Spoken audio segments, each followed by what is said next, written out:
Ever wonder what causes all that plaque and tartar buildup on your teeth? You know, the stuff that your dentist or dental hygienist has to scrape off at your dental checkup every 6 months, and it seems to come back no matter what you do at home? In this video, I'll explain what causes dental plaque buildup and what is dental plaque. Hey dental fans, I'm Dr. Rich, a general dentist with over 20 years of experience. Here on my channel, Very Nice Smile Dental, I'm helping you learn about dentistry and teeth so that you can have a very nice smile. Please hit the subscribe button so you won't miss my weekly dental videos. So most of you know that our bodies are covered by bacteria.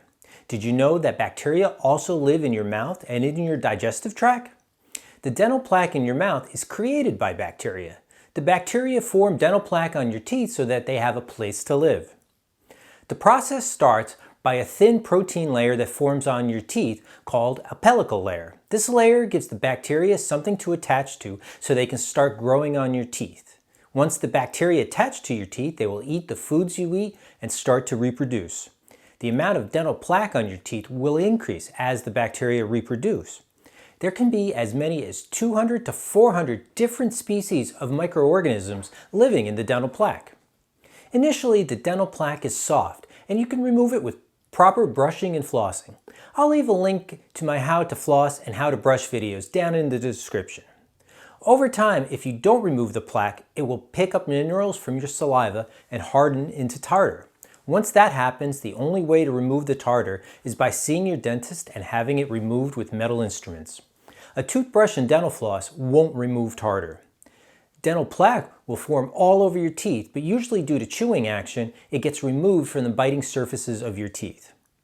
Most people also do a good job removing it from the cheek and tongue sides of their teeth with a toothbrush, but they tend to not remove it well at the gum line and behind their lower front teeth. Those are the two most common areas where I find plaque and tartar buildup on my patients. And did you know dental plaque will form not only on your teeth, but will also form on crowns, bridges, dentures, implants, and orthodontic retainers? So how long do you think it takes for plaque to start forming once you get your teeth cleaned at the dentist's? Would you believe that plaque can be found in as little as 1 hour after getting your teeth cleaned?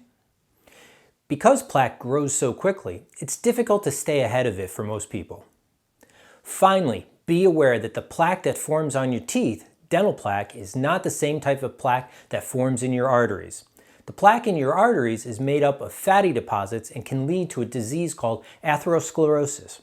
Studies have shown that people with gum disease are more likely to have a heart attack, stroke, or other cardiovascular issues, but there is no direct link between gum disease and cardiovascular disease. Researchers think that it may be long-term inflammation from gum disease that may increase your risk of heart disease, but more research needs to be done. I'll leave a link to a webpage from the Harvard Medical School which discusses this possible link. I hope this video helps to answer any questions you have about dental plaque. If you have any specific questions, please leave me a comment below or shoot me an email. Thanks very much for watching, and see you in the next video.